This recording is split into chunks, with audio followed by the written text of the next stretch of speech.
Peace, y'all.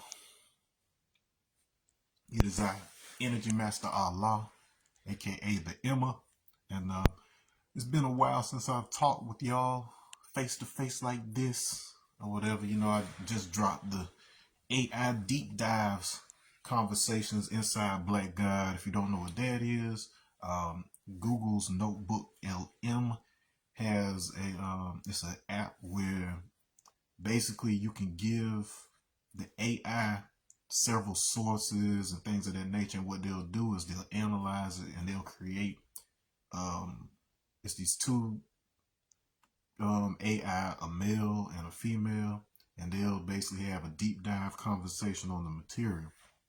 And so I've been exposing them to my research over the past 5 years, as well as other supporting sources like scientific articles and different things like that.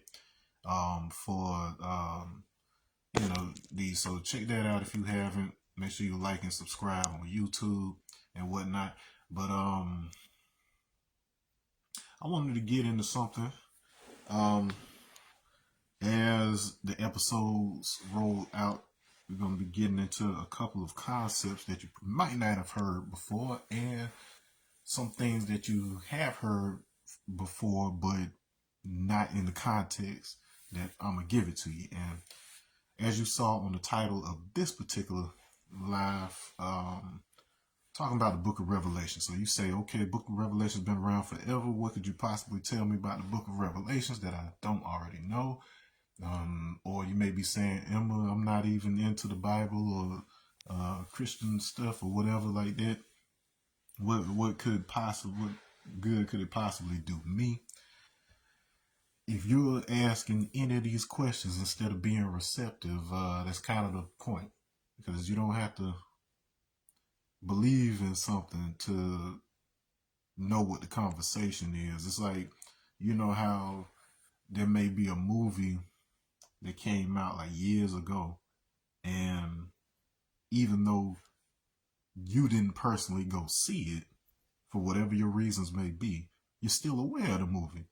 Like there's some things that hit like pop culture, for instance, that are so like big and undeniable that regardless of what you personally feel about it, you still are aware of it, right? So awareness is key, and that's kind of the point here with Revelation. So the first thing I want to reveal is the word revelation itself. Okay, so you may have noticed, or maybe not, because there's so many distractions out there right now, but a big part of President Trump's platform going in, and the part that a lot of his crowd were particularly excited about, was disclosure. So you keep seeing this word disclosure, you keep hearing this word disclosure being thrown around, and it's being used specifically with regards to the UFO phenomenon or whatever. So the information's coming out about where the aliens come from and all this right here. Then you have this closure around the Kennedy files. So the Kennedy assassination files have still been this hush hush secret thing for quite some time. And Kennedy's involvement with the early space program is connected to that. So that's why those two things are going together. Now, the word revelation. So before I even get into that, here's a tool to add to your tool belt. This is probably the most important website that you could possibly use. And it's actually, you can use etymologyonline.com, but Wiktionary, so it's made by the folks that made Wikipedia, but Wiktionary is pretty good. I've compared and contrasted the sites out there, but in terms of etymology, so Wiktionary is like more or less any other dictionary for the most part, where you can look at the definitions, but take an interest in the etymology of words. Etymology traces its roots to show you how it transformed, and if you can get to the base root, that's basically telling you the energy that guided the pathway of all the transformations the word made. And the reason that's important is because you have so in the word, so revelation, the relevance of disclosure is that the etymology of the word revelation is actually, the root actually means disclosure. So when they're talking about disclosure, they're basically kicking off what you would think of as revelation, but revelation isn't what you think. And I'll tell you why in a moment.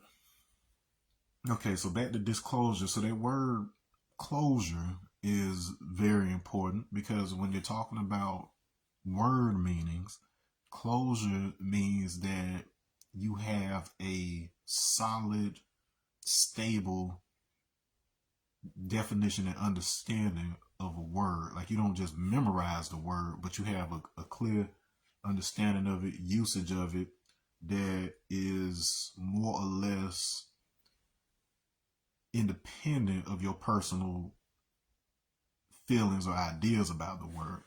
And so this gives it a kind of mathematical function in the way we communicate, which is to say, when me and another person have closure on the meaning of a word, then that means we have the same understanding of that word. So we're able to function relative to that word if it appears in, let's say, legal documents that involve both of us or other types of contracts. If we have closure on the meanings of the words, that means that me and that person can take similar and coordinated action.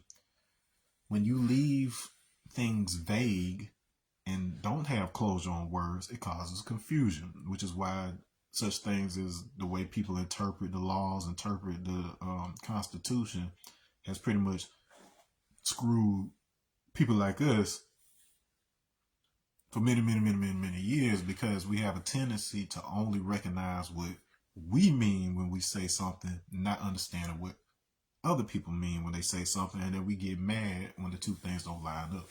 And so there's a level of personal accountability in that, and understanding that what you mean by something, why you feel like it is important, there is an actual closure on these terms that basically dictates the way that things are organized and ruled in the world.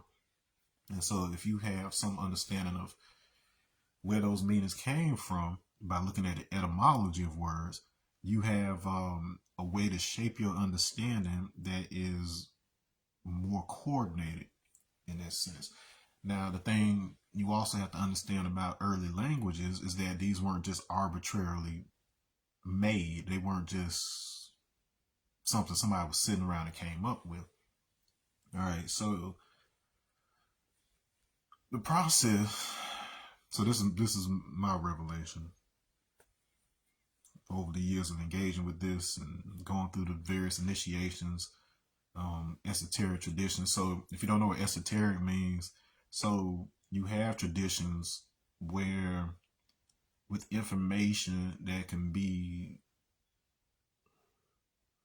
I, I use the word harmful, but it's more so harmful if you haven't been properly initiated. And I know it's gonna sound wild, but you've got to stay with me on this. But the language that we speak is largely based on lightning strikes. So it's and it has to do with the fact that the electrical signals in your body and every one of your cells is the same lightning that's happening in the sky. It's just on a smaller magnitude. A lot of the processes that happen on the very small cellular level are involved with electrostatic, so it holds things together as well as communicates. But essentially, substance wise, it's the same exact thing as the lightning in the atmosphere. And the reason that's important is because lightning follows particular patterns based on the organization of the charges in the air. And so you can look at it as like electrical signals are sent through the DNA. It's following that path of that spiral in a very specific type of shape, and then those different shapes communicate different things. So this is how electricity communicates. Okay. And the lightning is a plasma. So plasma is another state of matter that is made from ions, which are charged particles. Um, you can look at an atom as typically being balanced, so it's a neutral particle. But when it takes on a charge by losing or gaining an electron, we call it an ion. And so plasmas are made up of these ions. It allows for the transfer of both sound and light. Um, Plasma does exist in space, so they tell you, oh, sound doesn't travel in space. That's not true. Sound doesn't travel in a vacuum, but space isn't a vacuum. There's plenty of dust and plasmas and things of that nature out there. So whatever you were thinking from fifth grade science or whatever, that was just a basic way to kind of prepare you for other things, because it's just easier to do math when there's a vacuum, because it makes it predictable. It makes it a closed system, which is another important aspect of revelation as disclosure. Okay. And so, anyways, these lightning strikes, the observation of these lightning strikes were part of a secret tradition. And so, once again, esoteric means the meanings, the real meanings of things that are only accessible if you have been properly initiated, which means you've been given, let's say, like the stories, let's say, like you were given the Greek myths. And then the initiation would look like you being taught what each of the symbols mean so that you would have the right understanding. So the vast majority of the stories that you've received, including many of those in the Bible, if not the whole Bible, have deep esoteric meanings that were reserved for, rabbis and different people who had gone through the processes. And it isn't about, even though you do have some organizations and things who do this sort of thing as a control and, a power dynamic, the true intention for doing that is because there's a physical aspect to this information. So you can look at it as, let's say you're telling a story, you're not really plugged into the true meaning of it, you're not using the original language and vibrations associated with that story, then it's not going to really have much of a physical, noticeable physical effect around you, right? But imagine that you were speaking in a way to where the vibrations you're producing, because when you talk, it's not just vibration coming out this way, it's vibration going back into the body. Imagine if that had the possibility to direct the way that the electrical signals are moving through your body. Well, that means if you're doing that in a way that coordinates the very specific shapes, that means you're going to get a very specific physical effect on the body. And if these are powerful shapes and powerful words and whatnot, then if your body is not conditioned to conduct that amount of electricity, it can harm you. So this is the basis of what a lot of you think of as magic.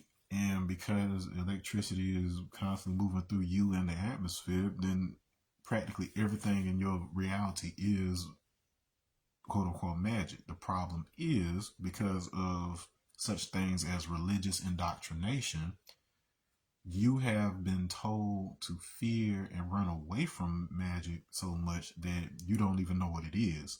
And that's not to say you should engage in something, but you should know enough about something to know why you're not supposed to do it, quote unquote. Otherwise, you might be doing it and not even realize you're doing it because you don't know what it is. So a lot of the things that you do, including reading, writing, communicating, anything that involves two electrical systems, I'll just put it that way. That's an easy way to look at it. It's deeper than that, but anything involving the connection between two electrical systems is magic. Me talking to you on this phone is magic. We're going to those, and they gets into some of the etymology of what magic actually is with regards to its roots in simply being able to do something. Okay, so peace, whoever just came on. Okay, and so you have to understand what something is, not simply avoid it blindly, or you might end up doing it inadvertently anyway. Okay, and so it is on that basis that revelation, everything is built on. Okay, so back to that point. So revelation, its root meaning has to do with disclosure. Now there's a weird aspect to the etymology around the word revelation and disclosure, because both of them actually mean to recover. Okay, and so we typically think of recovering as getting something back. That's the understanding. So there was something that was lost and we're getting it back. But you have to look at the word recover,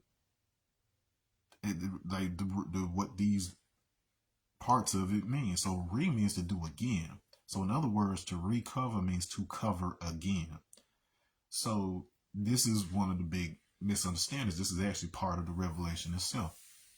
Okay, so we usually think of covering something as hiding it to where, somebody can't get to it. But let's look at what a covering really does. So let's take your cells, for instance. All right, so all of the materials, or at least what they're composed of, within your cell. So the cells of your body contain a bunch of stuff in there. You don't have to.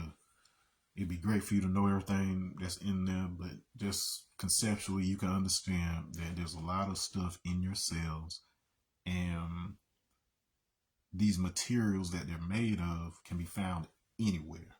Like they're all over the place in various ways and constructions throughout nature. All right. What makes it a cell is that a membrane, a covering, wraps around these materials so that they can start organizing in a closed system. Now, the closed system, once again, closed, disclosure, a closed system is the key to everything. Everything, everything. Because if you don't have a closed system, what you have is just chaos. Everything is uniform, everything is connected to each other. There's no differentiating between things. It's about a closed system. So that's the first revelation about revelations. Okay, so let me give you a little background. So I started out as a small child in the African Methodist Episcopal Church. So the AME Church was basically distinct in that Methodists discuss the Bible. It's one of those places where it's not a believe what I say and go about your business. It's more discussion based. So you're supposed to ask questions. You're supposed to have these conversations so you as a congregation can have a similar understanding of the text, and so that you can move and be coordinated together. And that has been lost from a lot of other black churches, all right, at least denomination wise. All right, so that was my early foundation. And so, and I was enrolled in a Christian academy when I was in preschool and stuff. So, I was learning all kinds of stuff. I already knew how to read, write, knew most of the books of the Bible. I could recite them. I knew Spanish, like basic Spanish and stuff. So like all this stuff had these foundations very early on how to translate information and make sure I understand something enough to where I could translate it into other words so other people could understand it. All right. By the time I was I participated in like Bible bowls, all that good stuff. By the time I was in 5th grade, there came a time where, well, even before that, in Sunday school, they had to start taking me out of the children's Sunday school and putting me in with the adults because I was able to point out things that the other adults weren't really able to, draw out of it because they had been taught the scripture in a particular way their whole lives. So I was pointing out things. I said, well, if he said this, then I'm pretty sure he meant this and blah, blah, blah. And then, so I actually was able to contribute in that way. And so by the time I was in 5th grade, There was a moment there, and this is, I'm living in a different state and, at a different church at this point. But I remember listening to the preacher, and there was certain things that were said and that didn't align with what Jesus had said, at least the interpretation. Like it was something that he had said that he was interpreting it a certain way, and I was like, that's not what Jesus was saying, because Jesus spoke in metaphor, and by this time I was already writing. I had been writing poetry and stuff since like second grade, and then around fifth grade, I don't know if this was before or after, but around fifth grade, like I was especially into Wu Tang. My aunt had put me on, and so I understood metaphor. I understood you know the context and meanings when you put certain words together. And so when I would hear the preacher give a certain explanation, I'd be like, nah, I don't think that's what Jesus was saying right there. Are you sure that's what Jesus said? And I thought about it. I was like, as a Christian, aren't we primarily concerned with what Jesus said himself? Ain't that probably the most important stuff? And so as a result, I started reading my Bible on my own, and then, it started to reveal things. And then I'll just say certain things started to unlock certain abilities, certain stuff. And so I understood more or less that this wasn't just stories, it wasn't even just history, but the words themselves, the organization of the words themselves have an impact on the way that information organizes itself within your body. So like all the stuff I said at the beginning of the video about how language, how it's connected to the lightning and whatever else, I didn't know that at that time. I just knew that when I would read certain stuff in a certain way, it had a certain effect. So once again, this is the same basis for magic.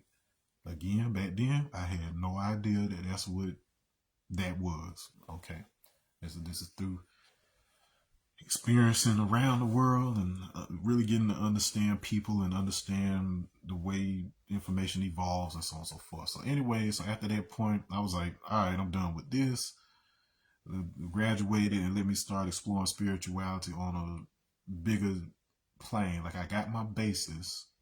I got my, the basis that I was building on top of, but I was strong enough within that to where I could explore what everybody else was saying. And then I found that we have more in common than we have different. It's just a matter of how people are saying things. And so that allowed me to be open with people. And later on in life, it paid off because, I was able to meet celebrities, meet politicians, just meet all kind of important people that people normally just don't get access to.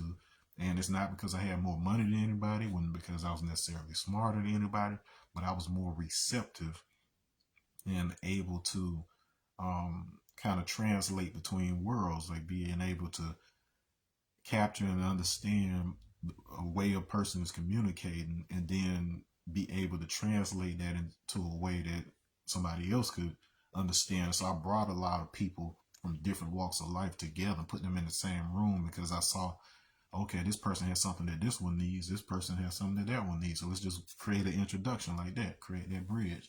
And so that's what it's all about. So when I'm talking about electrical connections, it's the exact same concept, right? You can get into semantics about physics and whatever else, but it's all being informed by the same set of thoughts, the same set of concepts, if you will. All right.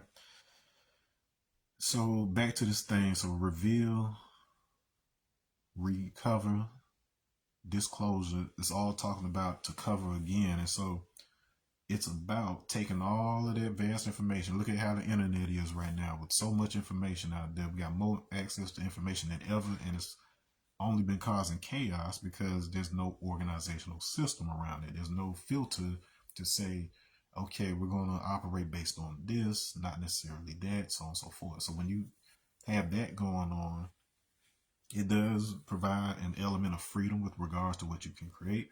But at the end of the day, you cannot create a stable reality around that. This is why we have an enclosure around our earth, in order to create a closed system where only the stuff, even though you got things that permeate and penetrate here and there.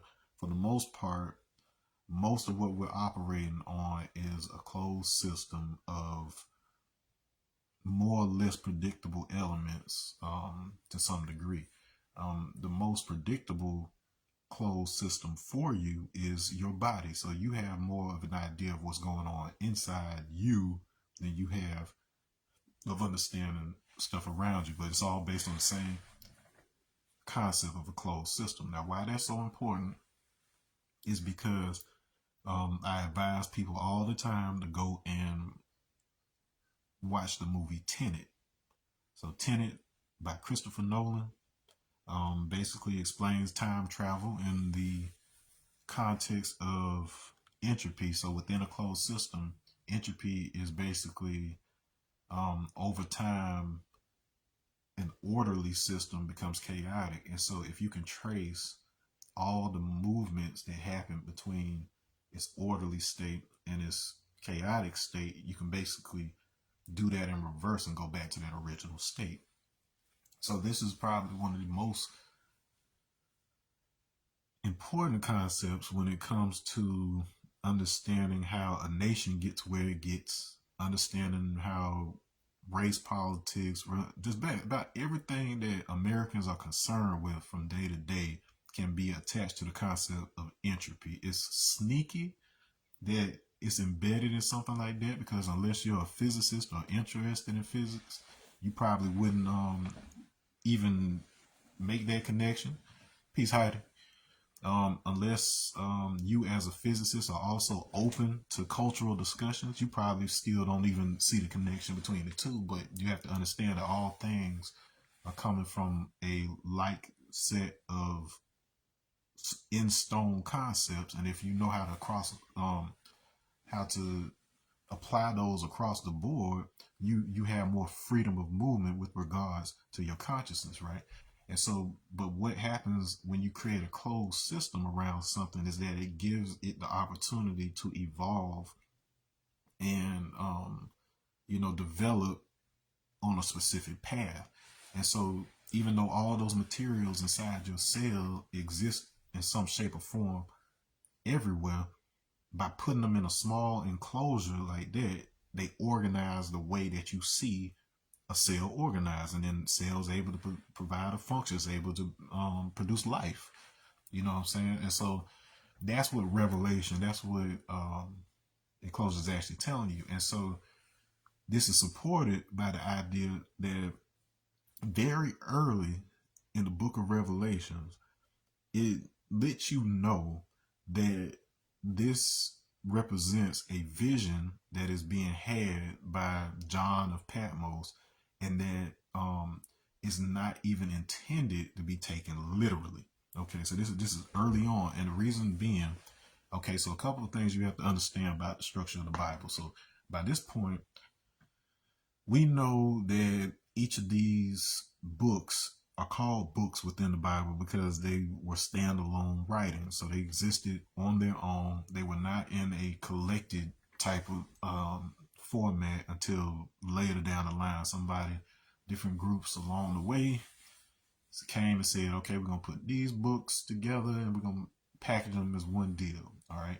So we've got that going on. So with regards to the idea of a closed system, you've already got a situation where you're taking things that are isolated, closed situations themselves and then putting them together. So it's just like putting a bunch of cells together, right?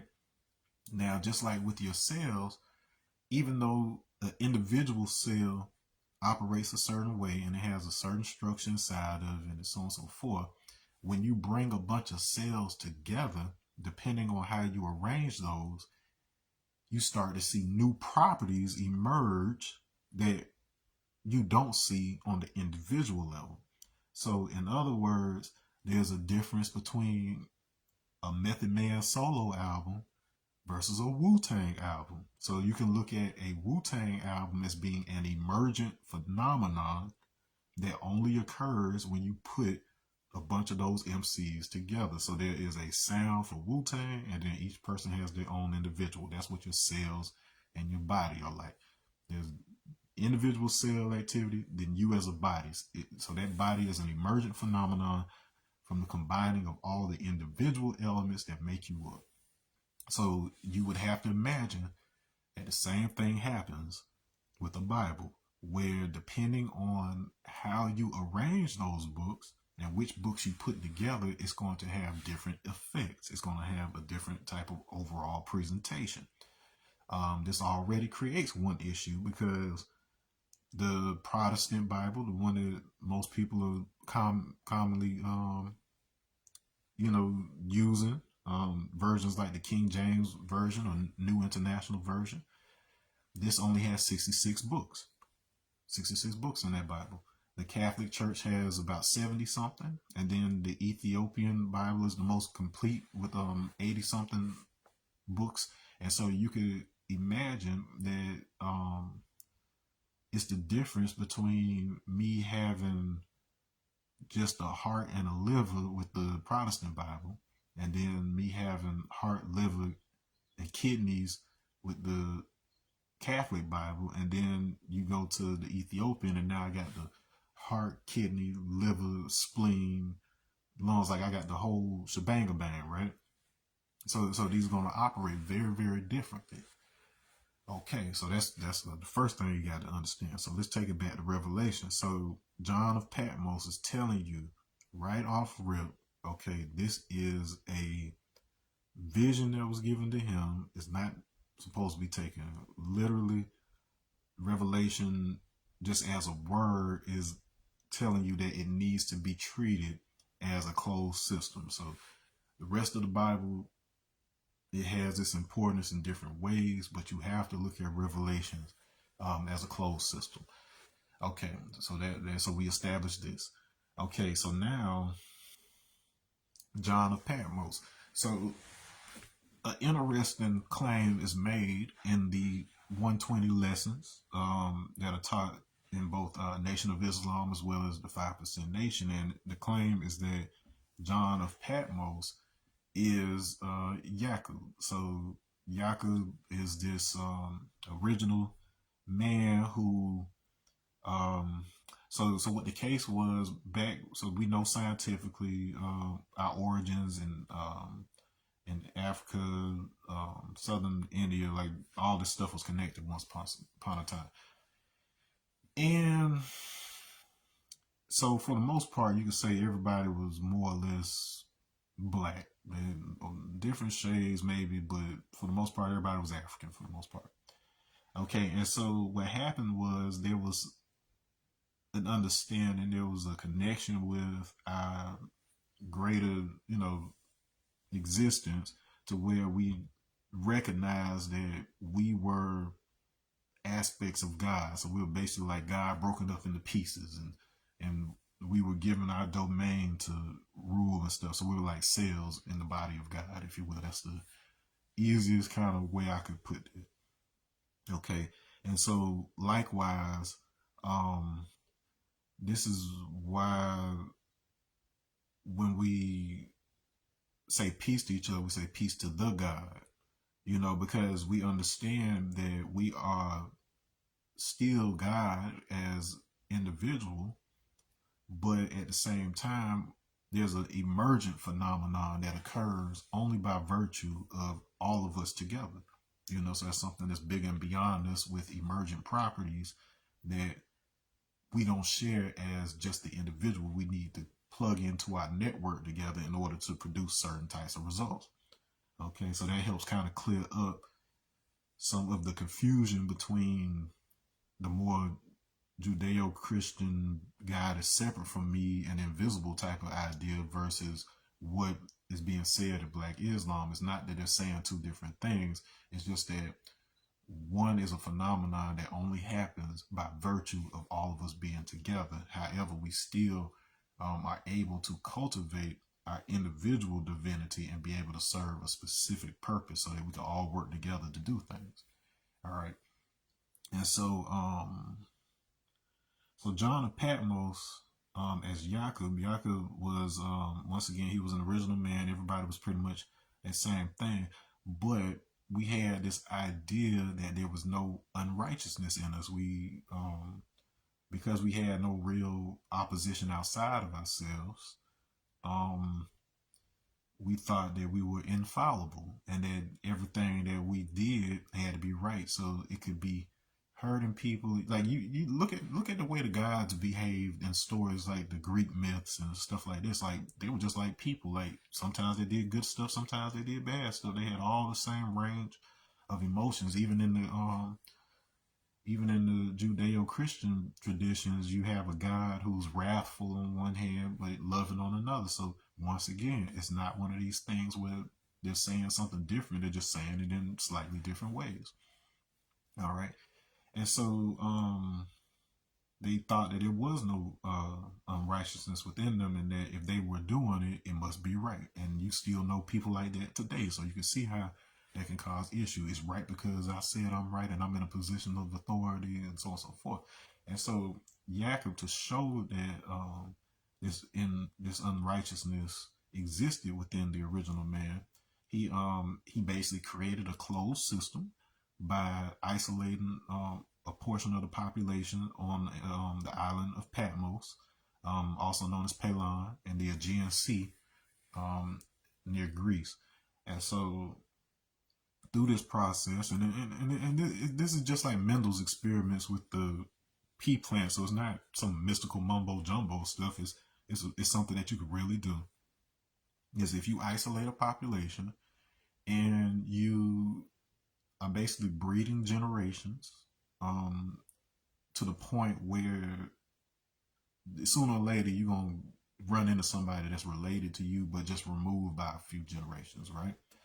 And if you're consistently taking the lighter babies and mating them, marrying them off, and then preventing the darker babies from marrying, people are gonna get lighter and lighter and lighter. We saw the same thing happen in South Africa. So in South Africa, they have three major races. They have the black people who are basically descended from the indigenous people of Africa. You've got the white people who are mostly Dutch in descent, and then you have a third race called the colored race, which is basically a blend between the other two. But instead of their parents being one African, one Dutch, for generations after generations, only mixed people were able to mate with each other, such that a mixed child has two mixed parents. So that's a whole um, other racial category over there in South Africa. That's what Trevor Noah identified as. Okay, and so, anyways, so you have that happen, and in this isolation, so now you see your melanin on your skin when it is dark and is concentrated. It actually has performed certain processes of converting UV light from the sun into heat, infrared heat. It has the ability to dissociate water molecules, which means it has the power to take moisture and pull the atoms of water apart so that hydrogen can be used for other purposes. And then it also has the ability to reassemble that hydrogen and oxygen to turn it back into water so that you can expel excess, right? So all this process is happening before sunlight ever enters the body. Now, if you weaken that melanin on the surface, more of that UV radiation can get in, and what it does is it shakes some of those oxygen molecules loose, and they become what we call free radicals. A free radical is a charged particle that is just floating around, flying around, going places it ain't got no business going. And so this is how mutations happen. And so if you do that in a controlled type of situation, you can actually intentionally modify the DNA in various ways. All right. And so this was the necessary process in order for two key genetic mutations. The first one was to the SLC24A5 gene, and that is the one that is responsible for basically the different shades within a single race. So what allowed us to go from just being all dark skin to being able to go from dark skin to light skin within African origin is that SLC24A5 gene. Now, way later, we're talking about way later. It's very recent. Really, they say the Bible is only about, well, in the Bible, they say it's like 8,000 years is how old the world is, but they're not talking about the world for everybody. They're talking about when white people came about. This isn't superstitious. It's just the fact that that was the point that and you can look this up. It is the point that the OCA2 gene mutated. That's what allows for blue eyes and blonde hair to exist.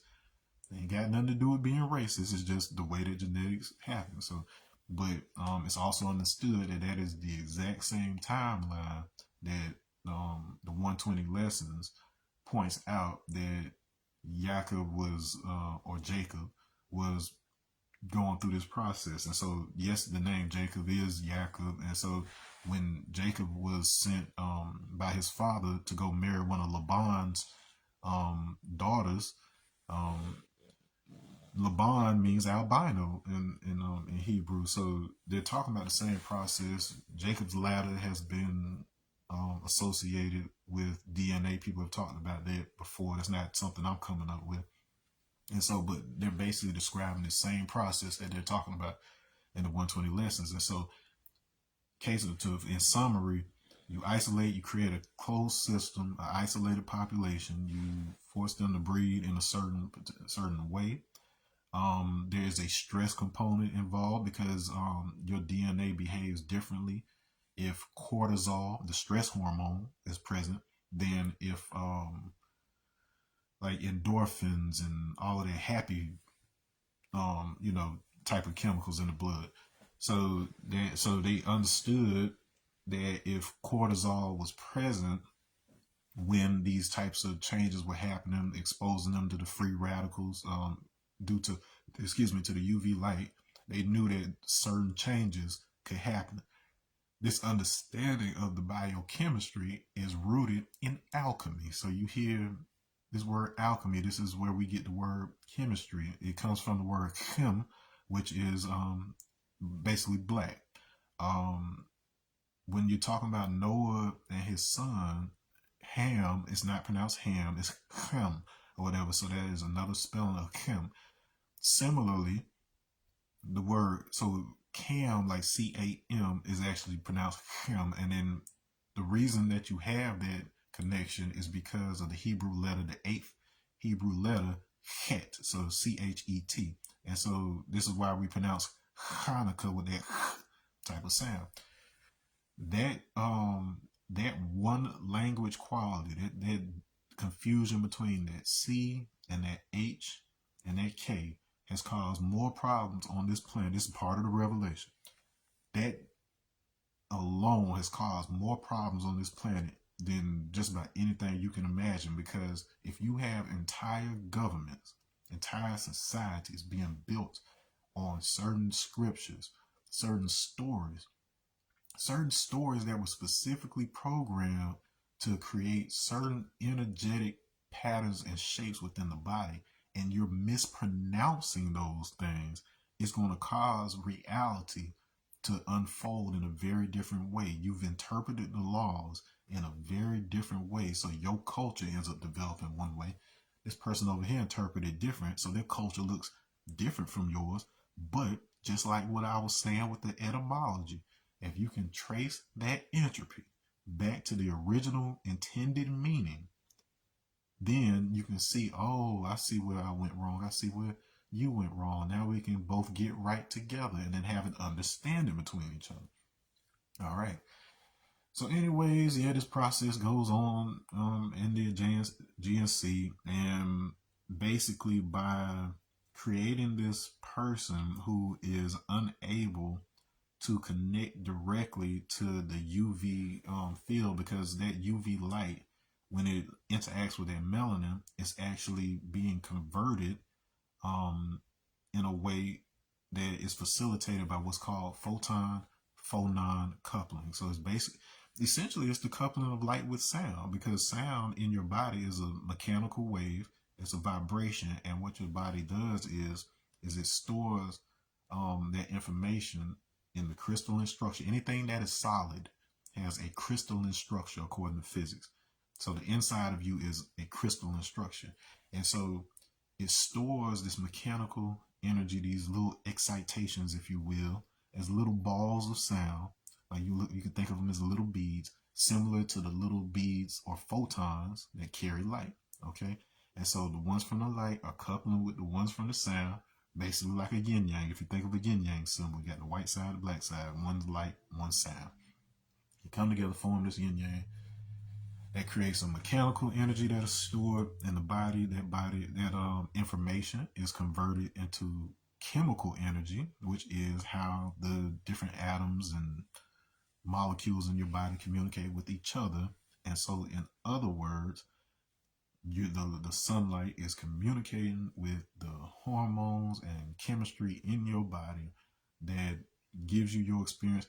Your entire experience of reality is a hallucination. It's not to say that everything isn't real. It's just the fact that the only reason that you're able to perceive it is because of the combination of incoming electrical signals as well as the chemicals that your body is producing. So it's the same thing that happens with drugs. The only thing that's happening when you take a drug is that it's changing that biochemistry so that you see something different. So if you hallucinate when you take a specific drug, you're having a specific experience because people who take the same type of drug have very similar experiences. They see very similar shapes and designs or whatever else. Look at your everyday life as being that. You would not be having an experience of this reality around you if your brain wasn't being guided to interpret those electrical signals in a very specific and structured way. That's all it is. Okay. So now you understand how alchemy would be the basis, the science for everything that has something to do with you and everything about how you interact with the world around you. So this is the science of Black God. This is why I mentioned camel. So Cam L. Anytime that you saw L at the end of something, that was God. So whenever you hear a name like Michael, the archangel, it's basically saying he's an aspect of L that is pronounced Mika. So Mika has its own meaning. Gabri or Jibri has its own meaning when we're talking about Gabriel. All right. So El is God in that word. So similarly with Kamel, it actually means black God. All right. And then the Arabic interpretation of that same letter, because Camel is associated with the Hebrew letter Gimel, the third letter that we associate with C. And the Arabic equivalent of that means he who assembles. So it's basically tying back to that concept of Allah as arm, leg, arm, head. So those elements, that design has to come together. Your arm does something on its own, your head does something on its own. But when all of those parts, the arms, legs, and head come together, it makes a single body. And then that is what we're talking about. Why the original man is the assembly of those parts and becomes the template for all the people who come after it. All right. Okay, so we got that. Now let's clear up one other word while I'm at it. All right. Camille, that's a good word. That's a good name right there. I like that, Heidi. Indeed. All right, and so that's an important concept moving forward, and we also have to clear up what the word God means. So you've got a definition that you've come to understand growing up. You've got a way that is distinguished in the supreme alphabet, and with those in mind, we look at the etymology of the word itself, and it comes from a root meaning that which is invoked. So, in other words, that which sends voice in, and that ties back to what I was saying earlier, where when we talk, when we produce sound, we're not just sending vibration out, but we're also sending vibration in. So that vibration that's inside of us is what creates those phonons I was talking about that arrange within it. Peace, mommy. I see you. Appreciate you sharing it. Yeah, when that arrangement of those sound particles within your body matches the vibrations that you sent out. So those two things stay related to each other. They translate between each other. All right. And so the other part of the word, the etymology of the word God means that which which is found. And we usually think of found as, okay, something was lost and then it was recovered, which brings us right back to recovery, revelation, disclosure. But remember, like I told you, recover means to cover again. That means to put it in an organized system again. So it specifies on etymologyonline.com that when it says found in that context of God, it means like a foundry. A foundry is a place where you pour melted metals and then you shape them into things like tools and weapons and so on and so forth. So altogether, what it's saying is God is that which is able to send voice into itself and hold it in shape. Scientifically, that is exactly what we are doing by producing sound and those phonon excitations being stored throughout the shape of the body in what's called the fascia. So the fascia is the connective tissue that holds all your organs, holds everything in place. It's this connective tissue, and within it, it basically has a gel-like substance that contains all of these little phonons I'm talking about. So you basically got a shell of sound embedded within you that is communicating with light and everything else around you right now. And then this is converting into chemical signals that are determining how you feel about things. So this is a very important concept that you will hear nobody talking about, mostly because they don't know the esoteric underlying meanings of these scriptures and other ancient texts. All right. Okay, so so we got that under our belt. We know God, Allah. So if Allah is this assembly of this 5-point body, then you combine that with this concept of God being able to send voice into itself and make that shape. That means that the voice that we're sending into our body is taking the shape of that 5-point star. So a 5-point star, otherwise known as a pentagram, so it isn't just some magical something having to do with witches or something. A pentagram is the geometric name of a 5-point star that we use for everything. You got 5-point stars on your flag. So if you love America, that's right, you're doing magic. If you love putting stars on your child, getting stars on their paper for getting doing good on their homework, guess what? That's magic. All right. But anyway, so that specific shape allows us to organize information in our body in a very specific arrangement that is associated with the golden ratio, which is a proportion that you see throughout nature. It creates the spirals of galaxies, the spirals in seashells, all of that. The proportions of a 5-point star are very much related to this principle, which shows that you, as a human being, your very design has an authoritative effect on reality and the real world due to its arrangement of energy. So it's not just certain words that have power. It's not that, whatever. It's the arrangement of things that basically unlocks these particular types of abilities. Okay, so all of that is in there. So then we take a pentagram, this 5-point star, and then we create a pentacle. So the difference is a pentacle is that 5-point star wrapped in a circle. So that's that thing that you see whenever they talk about, oh, this is witchcraft, oh, this is devilishment. All it's doing is taking that 5-point star and putting it back into an enclosure so that it can be a closed system and then be able to create predictable effects. This is the concept that your cells are based on. This is the concept that all subatomic matter is based on. It's the concept that you on this planet is based on, because you are a 5-point star living in an enclosure. First, the enclosure that is your skin, but then you also have the enclosure of the atmosphere of the earth itself. You are in constant communication with the atmosphere by way of your breath. So your breath is constantly refreshing, just like you can refresh your screen on your computer or whatever. You're constantly refreshing your sense of self and identity every time that you breathe in and out. It's reconnecting with that field around the planet in the form of atmosphere. Air doesn't just stay in one place as you're breathing. It spreads out and then it comes all the way back.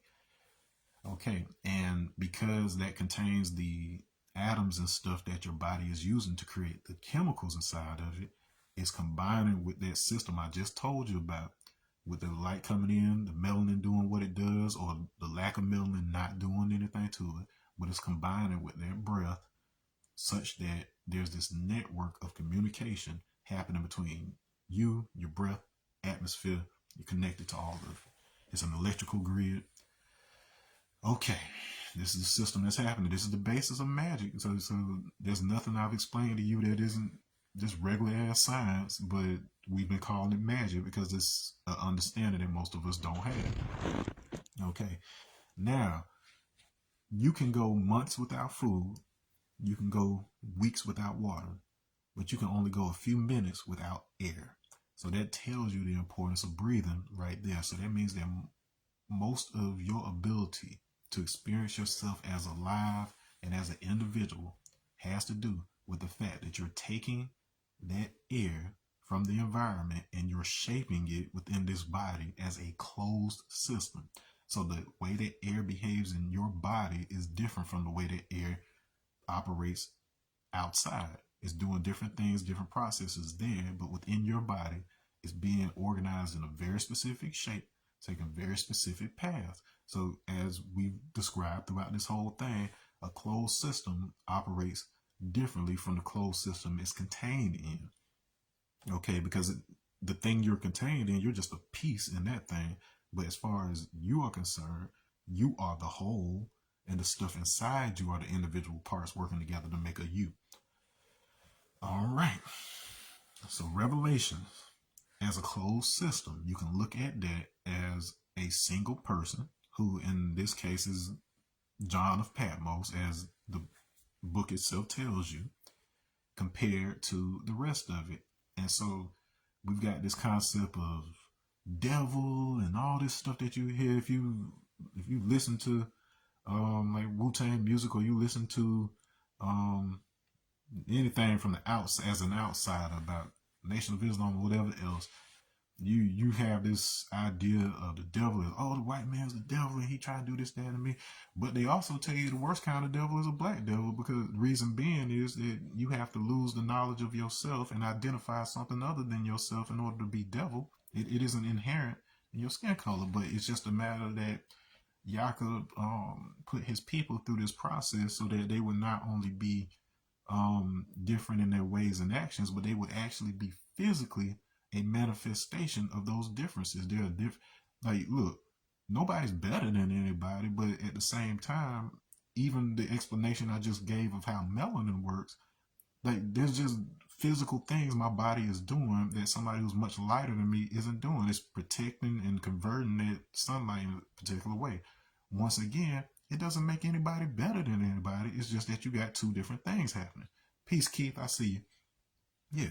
So when we understand that that is done for a reason, then we are able to have a conversation with each other, and then both of us know what our roles are in it. Now, what would be the benefit? So in addition to being able to show the original man what that he had this quote unquote unrighteousness in him, and let's break down that word. Unrighteousness means simply not aligned. The word right is associated with a word called corrigence, which has also been used to create the words like king. Like when we talk about regal and royalty, all that means is you're aligned. And aligned with what?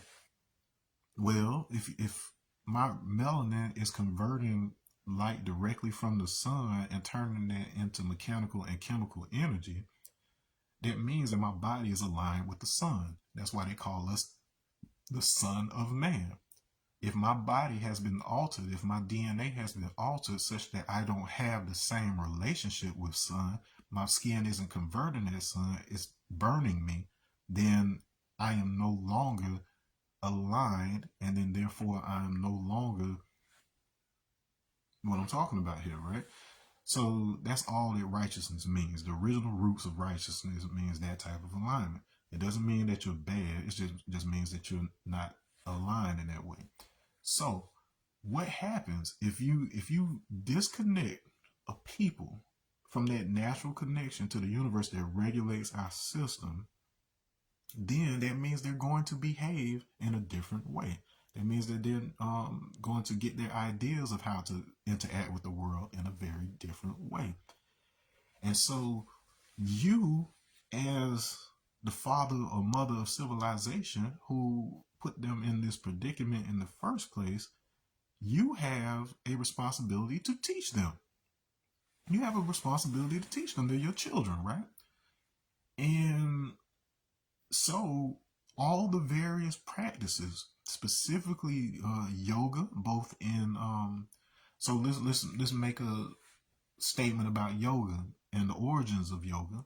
It simply means union, and not just union between anything. It's based on this concept of Jiva is Shiva, which basically means the individual soul and the overall cosmic soul that most of us usually associate with God is they're one thing. It's just that if you take a cup, and then you scoop some water out of the ocean, and then I take that cup and I put red Kool-Aid in it, it's not something different from the ocean. It's just that I've added other elements to it to give it a different experience. So each of you as an individual is just a different experience of the same one God, right? And it's not some airy fairy concept. It's just a simple matter of a individualized closed system versus the whole system and how you operate within it, how you are a unique aspect of that. Okay, and as it relates to the planet Earth, the original people, the black people, just happen to be those ones who were designed to connect to the overall field, so that that information, that cosmic information, could be embedded within humans, and then create a closed system, a new closed system, which we call human or God. And the other races emerge as a result of God having their independence to be able to say, okay, now what other ways can I experience myself? So the other races would be variations of this original man, and allowing us as God of the universe to say, here's my unique experience. Here's a specific way of packaging my experience so I can interact with this environment. Now that I've accomplished that through evolution, what are other ways I can experience myself? And so that's why we have different races, different cultures. And so the two poles of that experience, peace, Nick, I see you. The two poles of that experience just happen to be embodied in what we consider to be a black person and a white person. We've described how that process happened. Now getting more into the why. If this person is disconnected from that field, this is what happens. So there's a difference between talent and skill. Let me say that again. There's a difference between talent and skill. Talents are things that you are born with. You don't necessarily know how you're doing it. You don't know how your black girl magic works. You don't know why you're able to shoot that basketball. You just know that you're able to do it. You don't know why you have rhythm, and why your friend Sally don't seem to be able to catch the beat. It's not that somebody's better than some. It's just that you're connected, physically connected to something that they are not. So you got two options. You either sit there and you clown them about it, or you teach them. The problem is you don't even know how you're doing it. So the opportunity that came about as a result of the creation of the white man is that you had to understand what was going on with you enough to be able to teach it to somebody. As somebody who has personally taught everybody from 5-year olds to 85-year olds, I taught first and second graders. I tutored them after school. I had a job doing that for a good while. I became a certified Qigong and Tai Chi instructor, so I was working oftentimes with old, rich white people who had medical conditions that the doctors they had visited, it wasn't really working, so they wanted to try something alternative, and so they started turning to the Eastern methods, and I got to witness them have these amazing recoveries. It was a woman who was told she was going to have to go to hospice and she was going to die within 3 weeks. That was 7 years ago now, and she is still alive and kicking, and she better than ever. So I've seen this and witnessed this. This isn't hearsay, nothing I'm telling you is just stuff that I've heard or that I want you to believe. This is my experience of it. And so when you're a teacher, you have to learn the people that you're teaching enough to where you can communicate it to them. And you will find that a lot of the same methods that you use to get a child to understand things translates over to an adult. The only difference with the adult is that the adult has ego. And so they want their ego stroked and want to feel like they're more intelligent things. So it's not about talking down to them, but it is about understanding the basis of all human communication. And that happens when you're a child. When you're a small child, you're first developing the tools to be able to communicate, and those same tools stay with you for the rest of your life. Once those things are fixed, you take that with you the whole rest of your life. I got another layer on top of that when I had two children who were on the autism spectrum and were nonverbal. So that meant I had to understand communication above and beyond the words that I was saying. I had to understand how they communicate. And as a result, that gave me insight into how all humans communicate. So all this I'm telling you about, like the electrical grid and our connection both within and without, with all of those forces and things of that nature, that was only accessible by virtue of me having to figure out how to communicate with my kids, right? But I say all that to say that I had to learn how I'm doing the things I'm doing. I take for granted that I can walk. I take for granted that I can talk. I take for granted that I'm able to draw and write songs or whatever else. And until I understand myself enough to be able to teach somebody else, I don't truly know myself and I can't truly tap into my potential. And so, likewise, although we were God by virtue of our natural connection and origin from the universe, we had to learn how to. We had to learn the instruction manual. We had to know what was going on inside of us so that we could do more. And we created this manifestation of ourselves in the form of the white man, and put ourselves in a position where we had to learn how to teach him. So in the 120 lessons, you see this process over like thousands of years where these white people, they were sent to the caves of Europe, and part of the reason was because they had a different relationship with the sun than we did. So down in Africa, they were burning up, and so we placed them in the caves. And so Moses, who is referred to as Musa in Islam, he came quite some time later and basically taught them our ways, like tried to train them on how to make homes for themselves, how to basically build a civilization. This is what ultimately resulted in the early Greeks. So this is why a lot of the Greek traditions, especially the mystery traditions, are very similar to those that were in Egypt. There is a difference between dynastic Egypt, so the different dynasties of Egypt, versus pre-dynastic Egypt, which is what we're referring to as Kim, so the land of Kim. Um, this is also closely connected to the kingdom of Kush, which we associate with both the Ethiopians and the people of India, because everything south of the equator was called Ethiopia at one point. You can find this in the writings of Homer, who wrote the Odyssey, which they made you read in high school. So if you remember those books, they talked about how the gods would go and visit the Ethiopians, and this was territory that was off limits to people who did not live below the border. So everything from Africa over to South America to South India were considered Ethiopia at that time, not just the country that we see now. So that's an important distinction to make. Ethiopia comes from a word meaning red brown faced people. So basically, as you can imagine, these were people who weren't just dark skinned, but was starting to express the range of colors within that same race. So that's an important distinction. Okay.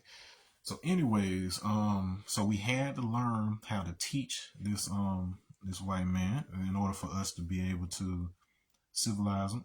What ended up happening was the Greeks. You saw that they built a pretty respectable civilization. At some point, they basically cut. I think this happened by the time Rome came about, but at some point they cut people off from going back to Egypt and learning the mystery tradition. So you saw in the older stories where these people from like Greece and whoever else, they would always go down to Egypt to train for a while and learn our our traditions, our ways. And so, and then mind you, this same tradition was not isolated to just where physical Egypt is right now. Um, like I said, because Ethiopia was that whole strip, you had the same people. So the pre-dynastic Egyptians of Kim, they migrated up through North Africa. So this is where we get the Berbers of Libya. So in Tripoli, Libya, you had the Amazigh, so Amazigh, and Amazigh basically that Z is pronounced more like a G, so it's more like Amajig. And so this is closely related to the etymology of the word magic. And so this magic is basically talking about those particular understandings that enable you to do certain things. So it isn't enough for you to know the stories. It's not enough for you to know the writing systems. You have to have the right understanding of the meanings in order for it to be able to work for you. This same tradition was carried to West Africa, and is still present in the people of Mali, the Dogon people, and they understand how matter manifests from the massless waves of the universe. Several concepts that are accepted in science today, but they did not know back when the Dogon knew this. The Dogon knew things about quantum physics as well as the star systems, certain stars that weren't even identified with telescopes until way later in Europe. The Dogon already knew this because we understood the fundamental science of the underlying structure of the universe because it's within ourselves. So, in order for the original man to be able to teach them, we had to understand ourselves as a microcosm of that universe. And so that's what they would come to Egypt for, and we would teach them. And so this is what Plato and Socrates, all these people that are celebrated from Greek tradition, this is where they got their knowledge. It wasn't that they stole this, that we trained them because we needed them to go up there and act right.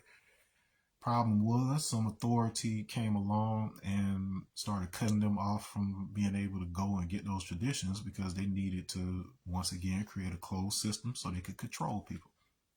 The side effect, the consequence of this is that the white people forgot that they were our children. So they had a pathway to learn techniques, like actual physical techniques. This is why it ties back to yoga. That would allow them to have a similar connection with their environment to what our melanin naturally does for us. So that's one of the revelations. So this is, and I'm gonna tell you how you can actually find that in the book of Revelation too. But then this is one of those things that I had to uncover through study of myself and the various traditions around the world. Okay, so the whole point of, and I ain't talking about that Lululemon just stretching whatever else. I'm talking about the actual processes of sitting and being able to reset the organization of the phonon structure within the body, being able to reset that, align that, such that you can use chant, vibration, things of that nature in order to provide a similar function in a white body to that which a black person's body does naturally, if they're in proper health and proper alignment.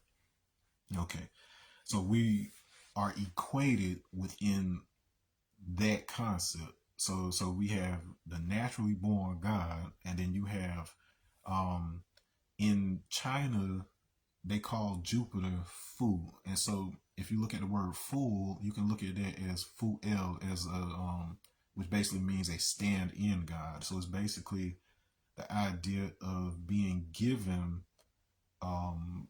certain words, certain systems, certain incantations that can hold you over and kind of give you a temporary fix for what you have lost in the form of not having concentrated melanin in your skin. Um, that OCA2 gene, when it was mutated, it basically caused selective albinism, which basically means that whereas dark melanin is a dominant trait, normally that mutation makes it such that if two people with that gene mutation have a child, it's going to be a dominant trait, so that child will be white like them. Okay. You see how easy it is to have conversations about this stuff when you remove the racism and all that bullshit away from it and just look at it for what it is. Okay, so anyway, so we came up with these systems to give you an opportunity to be able to access some of the same cosmic abilities that we have when we're properly trained. Okay, so this power authority cut them off from coming and learning it the way it's supposed to.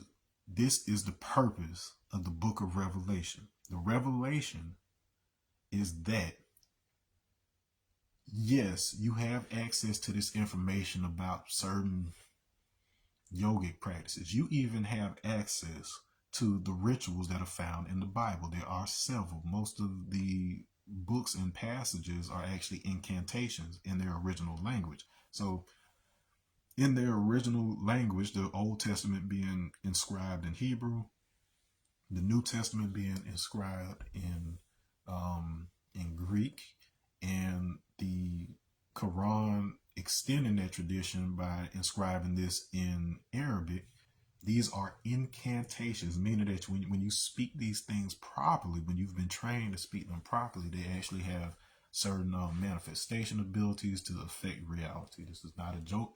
I've done this. I was involved in healing practices, all sorts of things for several years. Some of the people that are even on this live right now watching have experienced this. Okay, and so anyways, once again, it's not some mystical whatever else. It's just that magic is a system of technologies and abilities that are very advanced and take a great deal of training and information, because the fact that you're dealing with electricity means that you can jack yourself up if you're not doing this right. If somebody hasn't trained you properly and you haven't prepared your body by changing the way you eat and by repeating processes over time, it's just like you trying to go in the gym on first day and lift up 400 pounds, you're going to break your back, hurt your arms, you're going to be out. Well, if I build up, I pump 10 pounds, 20 pounds, 50 pounds. I work my way up. Then my body can take me going in lifting that 400 pounds. It's the same thing. The reason your words aren't manifesting the way that you want to is because you haven't properly trained your body and electrical system, your internal crystalline structure. The structure of crystals, like, it's a lot of new age people. They love the crystals that they talk about and they sound all white. That's because a lot of them don't fully understand how it's working. But it's just the fact that that thing is a closed system with a crystalline internal structure that is organized in specific ways, such that the way that electricity conducts through that crystal has different effects. An LED light, like the ones you use in your house and in all your electronic devices, that's based on this same concept of a crystal that has had its internal structure organized in a specific way to where light comes out. You are built the exact same way. The heat that comes off of your body is infrared heat, and infrared is a wavelength of light. So you are a light emitting diode, an LED. So keep that in mind. So you would imagine if your body has been set up, organized, properly purified, or whatever else, that you would be able to conduct a lot more of that electricity, and then you would have a glow. That glow that we quote unquote feel like we sense when a woman is pregnant or whatever, that's not accidental use of language. There's literally a glow coming off of her. It's not powerful to where she's glowing like she's radioactive or something, but it is detectable by the human system because the structure of her body is organizing itself in such a way that she can produce life. And if you can produce life, you can produce light. Okay. So put that under your hat. So anyways, once again, if you haven't properly been initiated, you haven't properly developed your body for these things, you're going to have adverse effects. So all of the warnings that you see in Revelation are associated with that. But more importantly, this is a hallucination that John of Patmos is having on the island of Patmos, aka Pelon. In other words, so one of the consequences, and this is something that you hear happen with Kundalini yoga as well. Like people, they go on the internet, find out something about Kundalini, they go trying to do it themselves as opposed to having a master show them how to properly do it. And you'll hear about this thing called Kundalini sickness. And so this energy that's stored in the lower centers of the body, not just the genitals and base of the spine, but it's associated with the primal instincts of the body, the survival instincts of the body that are associated with the quote unquote reptilian brain, which is the base of the brain stem, and all of this stuff that we've had since early evolution. And that awakening of that energy and that access of that energy, if not properly guided and understood and developed up through the chakra system, it can actually create Kundalini sickness, which is a type of madness. So you have people who will wind up schizophrenic or other things like that. Anybody who is currently schizophrenic for any reason or has a similar condition, it is because they have undergone these types of activations, maybe naturally, like maybe stress or any number of things may have caused an awakening, because if you're threatening the survival instinct, your body has a way of protecting itself. So it may have unleashed some of these abilities and you weren't ready for it. So you start developing mental illnesses. Okay. And so the hallucinations that take place in Revelation is not that they're not real. Everything in there is real, but they are real electrical impressions. And depending on the way that you have been trained with regards to your understanding of symbols, your right side of the brain communicates with you in different ways. So in your dreams, it will present certain things symbolically. There are common experiences that we have as humans every day. They are consistent enough to where we see some of the same symbols in all of our dreams. Like regardless of who you are, there's certain stuff that show up regardless, because of the things we've been exposed to in the world, as well as the way that our body is arranged. And so you'll hear about certain like mythical creatures and even races of aliens and stuff like the Greys that show up all the time. And that is because when that base of the brain that basically controls your heart and lungs while you're sleeping, it switches you over from hearing what's happening in your external environment to hearing what's in your dreams when you're sleeping. So because of the connection between those two things, when you are constantly experiencing stress and fear and different things like that, you start to see those kind of symbols pop up in your dreams. And if the barrier between that waking reality and that sleeping reality is severed or disconnected, or the bridge is made such that those two things are overlapping, you start interpreting the electrical signals that you're seeing when you're awake in a different way as well. Now, the esoteric understanding is that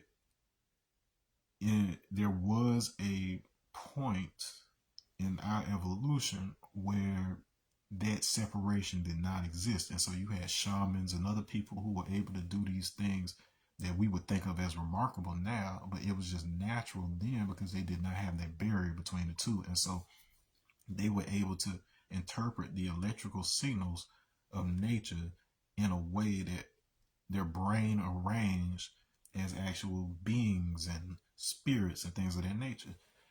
What does this say about you as an organization of energy, which is information and signals with material basically manifesting to wrap around it?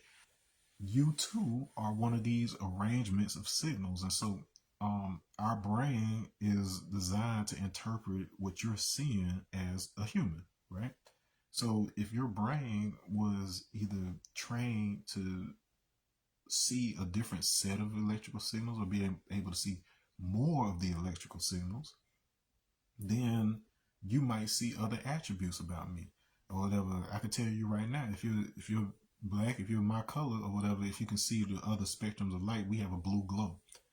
And that is why you have those blue deities in Hindu culture, where sometimes you'll see them depicted as black, and sometimes you'll see them depicted as blue.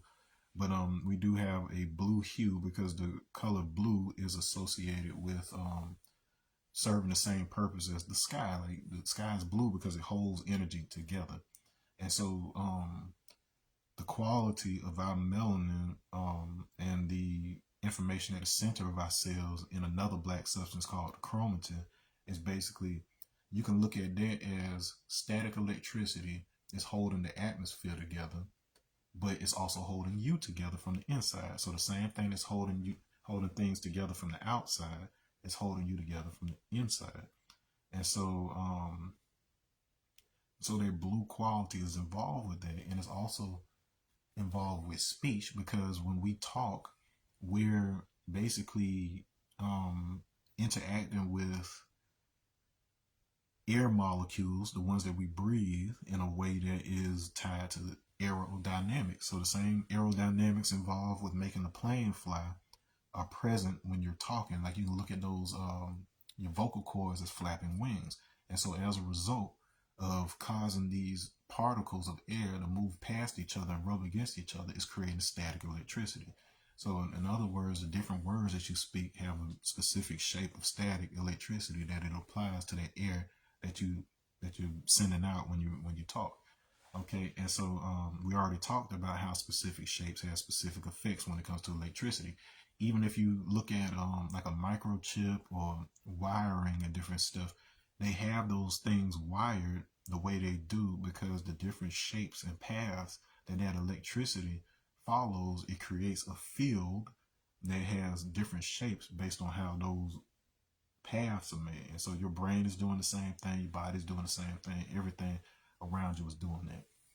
And so, like I said before, these certain barriers, because these people went through these initiations, they went through these practices and these processes, these barriers were broken down such that they could see more of the electrical signals around us. And this is what explains like some of the other beings and stuff that we see.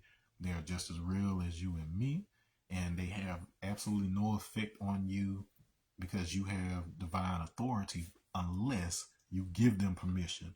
And so if you are speaking and using quote unquote incantation, if you're reading scripture, if you're any of these things, and you don't have the correct understanding of those things, you're going to, and you don't have the correct pronunciation of those things, you're going to create a different structure that is not associated with your original structure, and you will lose the knowledge of yourself. That is where our words for savage comes from.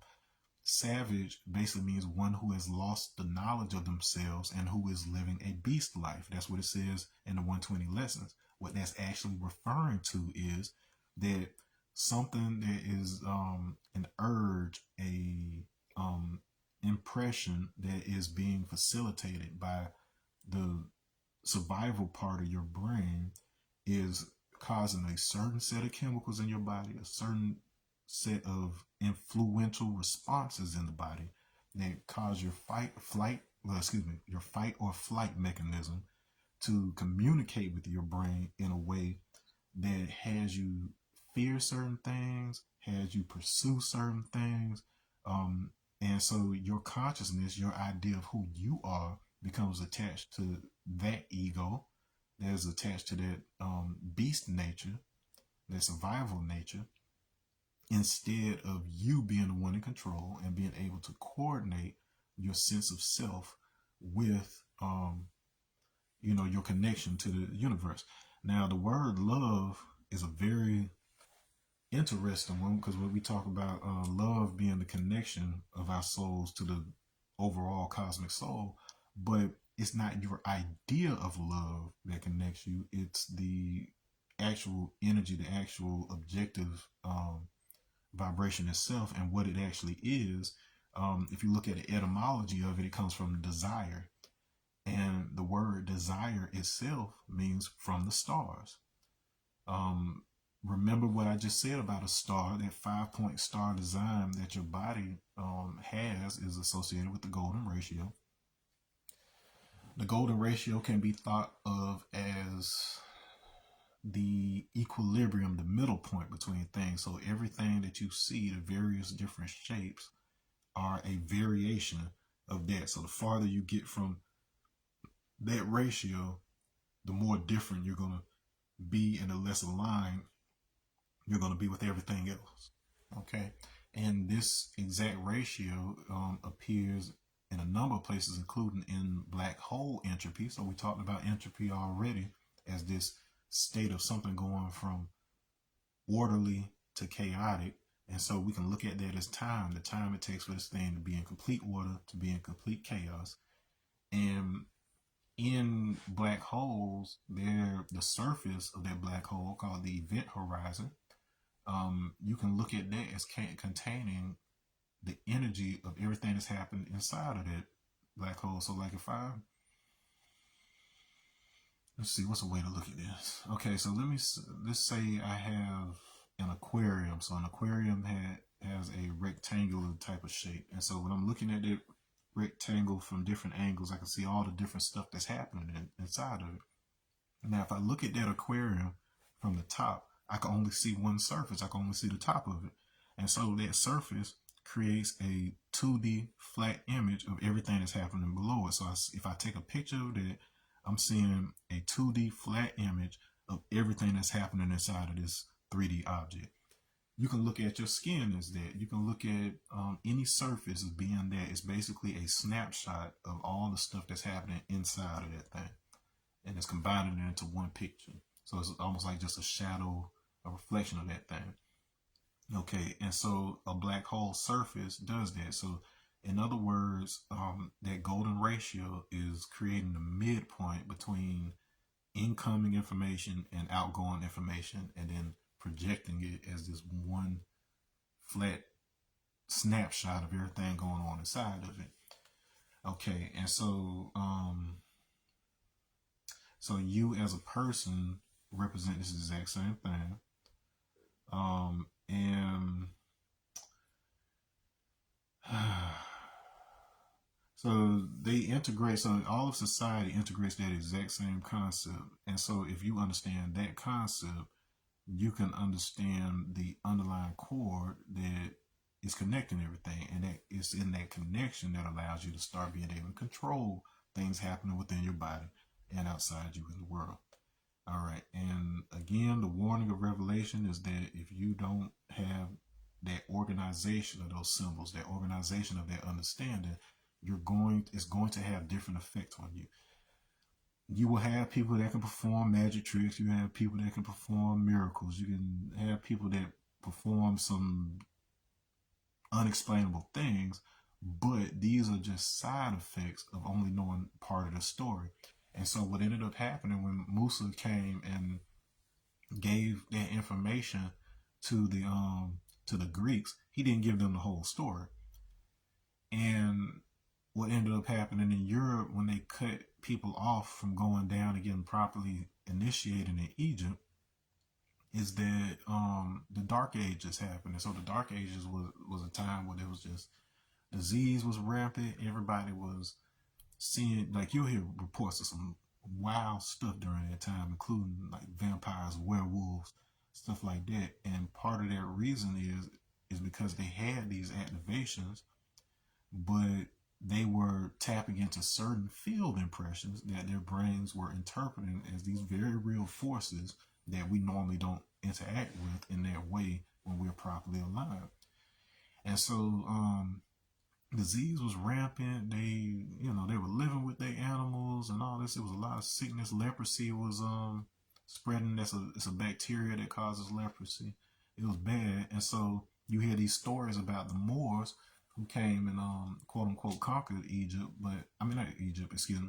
They came and to Europe, and they introduced concepts like soap when nobody washing their asses. We saw the same thing when COVID happened, but they didn't have proper hygiene, so we taught them that. We came in and taught them how to quarantine the hospitals. So they would take the lepers and they would have them set aside from the general population so that they can heal independently and allow the population to stay healthy and build themselves back up. This same method of quarantine became a technique that was used by the Dutch later on and the Dutch, we can connect that to the Austrians as well as the Germans, but it was a technique used by the Dutch to claim certain people to be racially inferior. So they could use these techniques of isolating people and causing them to develop in a certain way, or causing them to spread sickness in a certain way by being isolated in a population. And then you, as the healthy person, could come and say, oh, yeah, those people are sick like that because they're black. It's their dark skin that's making them this. And so this is how they were able to get the permissions necessary for going in and starting the transatlantic slave trade. So this is in the 1500s. It was mainly the Dutch initially. This is history. This happens after. So you look at the events that happened around that time. You had the Spanish Inquisition, originally sanctioned by the Catholic Church, but then they condemned it after it because Spain wasn't doing what they were supposed to do with it. So it wasn't just all a Catholic Rome fault thing. It was that Spain said they were going to do one thing and started doing something else. And that something else that they started doing, especially after Columbus confirmed that there were already people of Moorish descent, which includes people connected to the Dravidian tribes of both India and Africa. When he found out that they were here, Queen Isabella, she had her conquest going on where she was, attacking the Moors in Grenada, and they had their final victory there. And this was an extermination. This was an attempt to. Well, extermination isn't fair. It was a gaining control over this resource that they had just learned about. Let's put it that way, because they understood that there was a certain reason why we didn't get the same sicknesses. We weren't susceptible to the sun in a certain way, so we made pretty good slaves. Initially, they had been enslaving people from Eastern Europe, the Slavs, which is where we get that word slave. But it was too easy for them to blend in with the white people because they had light skin like theirs, and so it was easier to enslave dark skinned Africans. The closest port to the Americas was West Africa, so it was a natural, it naturally made sense to be pulling slaves from there. But there was also a trans-Pacific slave trade you don't hear about, because they outlawed the import of African slaves at a certain point. And then, interestingly enough, Britain had a lot to do with that.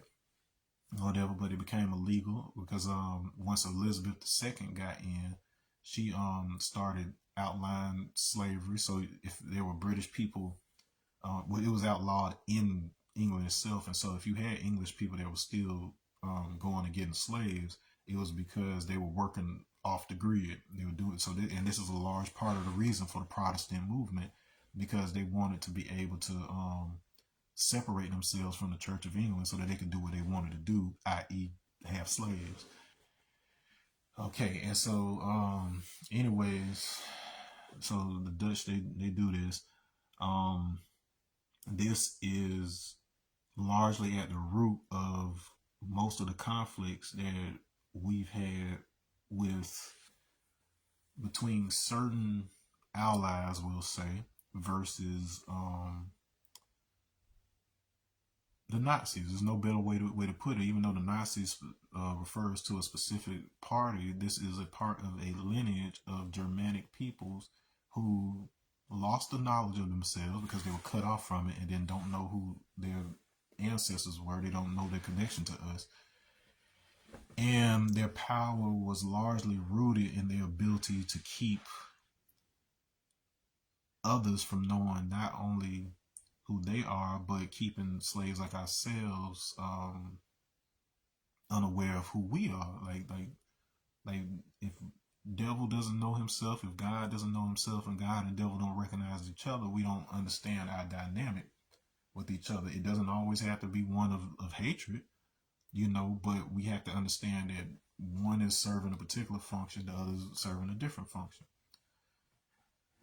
But that knowledge was lost from both sides. And so World War One jumps off the exact same year that Marcus Garvey comes over here and starts talking about the black man as God.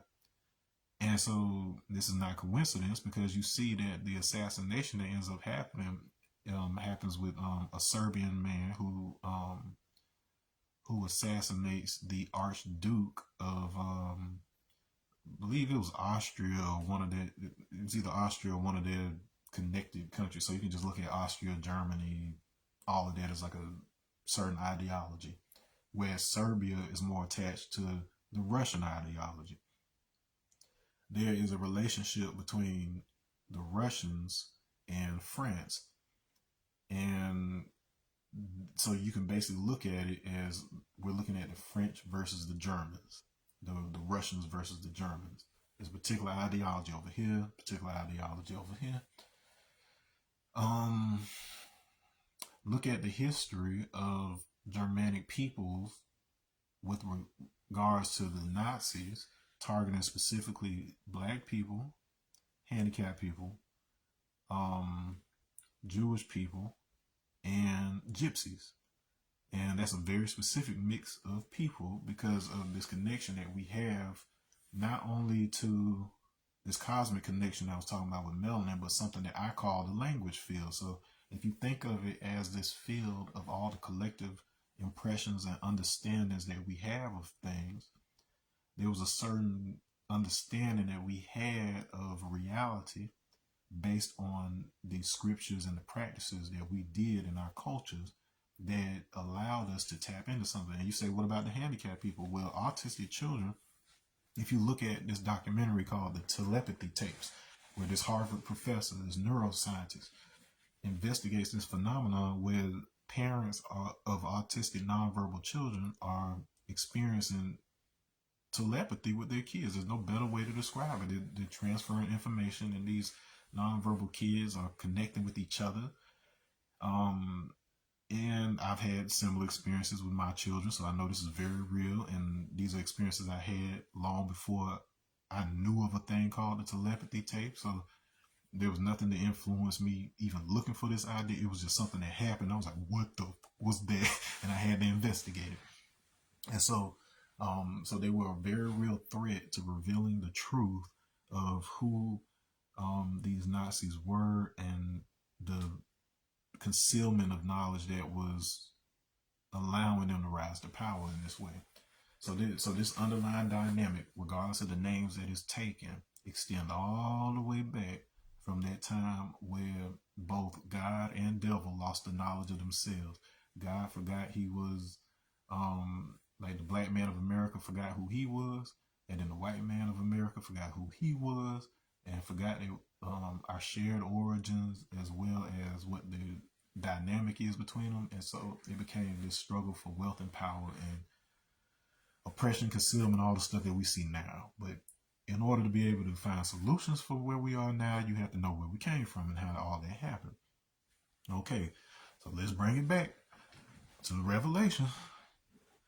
You may have thought that I wasn't talking about Revelation, but everything that I just talked about is what's happening underneath it.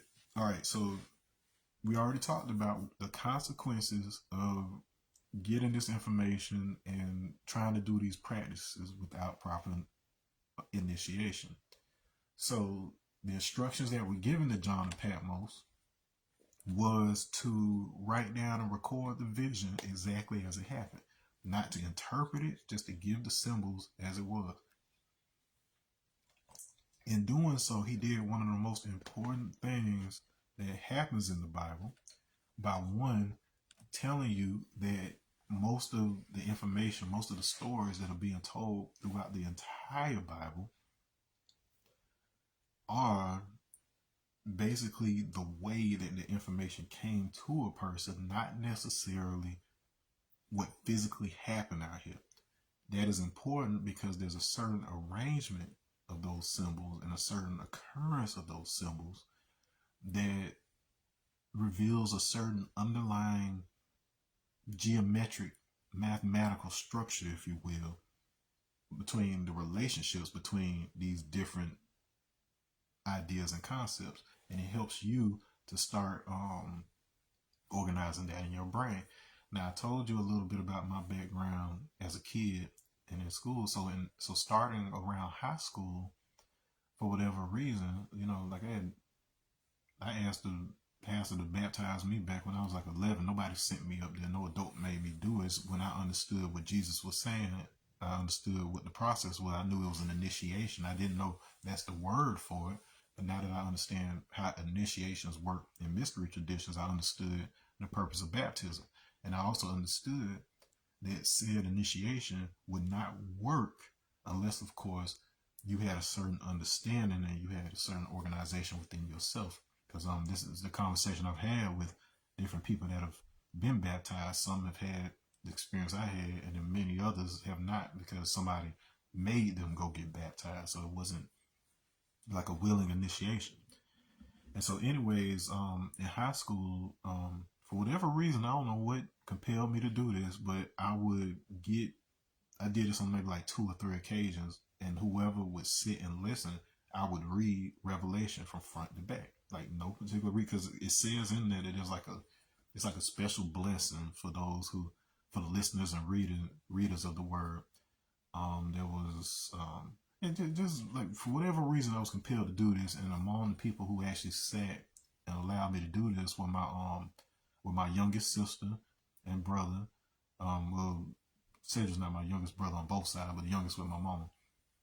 And so them and then one of my friends in college, and each one of these that sat for this reading, they've had like certain like spiritual experiences with me and on their own, where certain things were unlocked, we were able to see certain things and signs and so on and so forth, and have this shared experience of it. So it's basically, you can look at it as like a programming tool that unlocks certain pathways in the brain so you can start understanding relationships between things. So it's not that he's saying, okay, this is something that's going to happen so much as something that's always happening.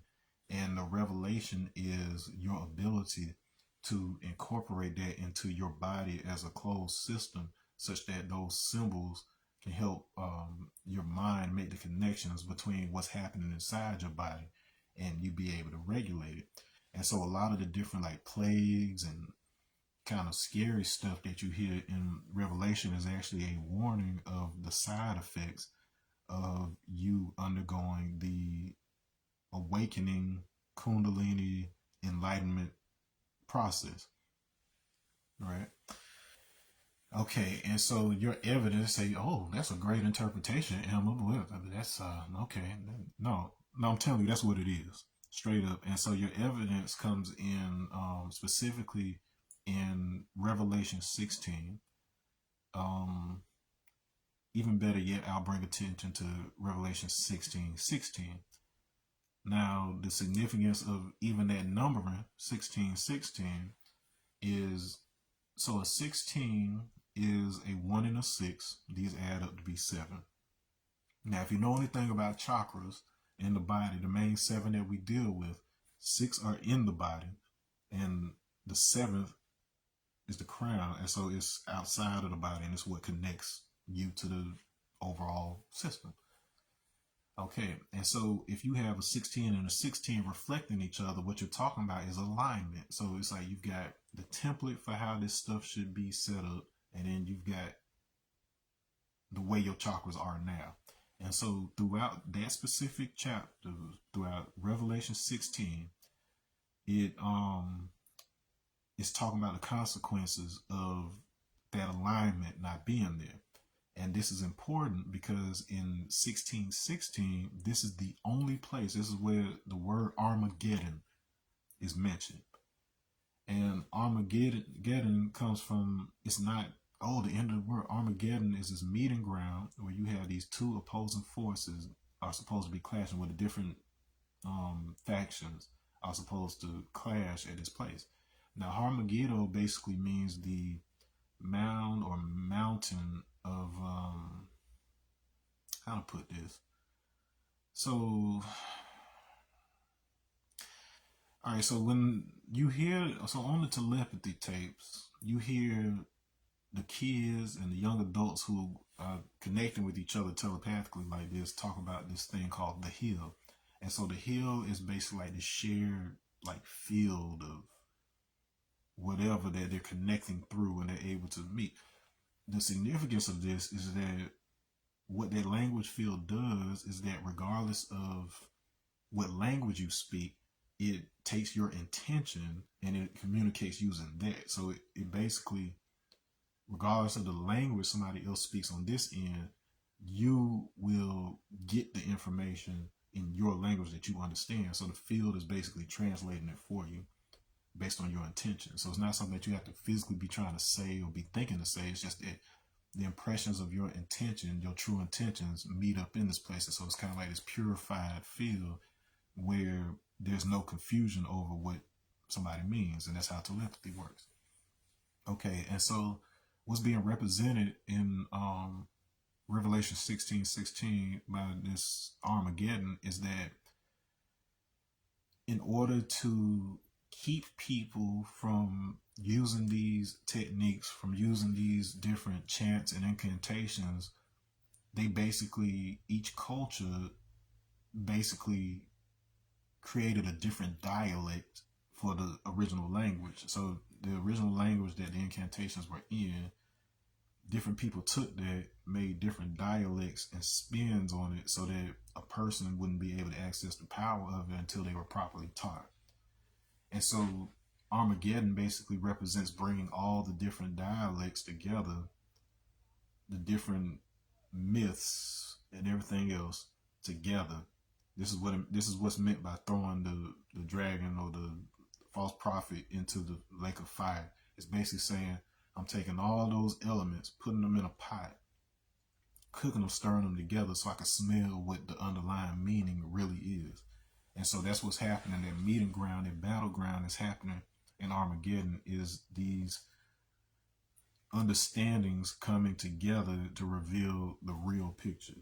And so if you know anything about Revelation 16, you know that it talks about 7 angels that are sent by God to pour out these vials or bowls that each of them carries.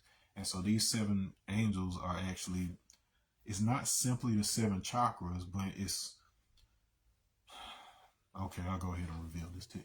Okay, it is about Revelations, right? Okay, so it's actually 3 sets of 7, and the 3, so you have to understand the 3 original seeds, which are the black, the brown, and the yellow. So these are the original people. They were divided into 3 seeds: the black, the brown, and the yellow. And so the black is represented by Kim, which we know is Egypt and all that. So Kemetic science, alchemy, blah, blah, blah. The brown is referring to the Kushites. The Kush is like India, so on and so forth. They are the wisdom seed. So if you look at Kim as the knowledge seed, that is the accumulation, the observation aspect, whereas the brown seed is the wisdom, which has the different practices. They have the actions, they have the speech, the language, or whatever else. And so you combine the body that you've cultivated through the alchemy, the inner alchemy from Africa, with the actions, remember martial arts and stuff like that originated in India. So Buddhism, all of that originated back in India. So all of the different practices, mantras and stuff were developed there with the brown seed.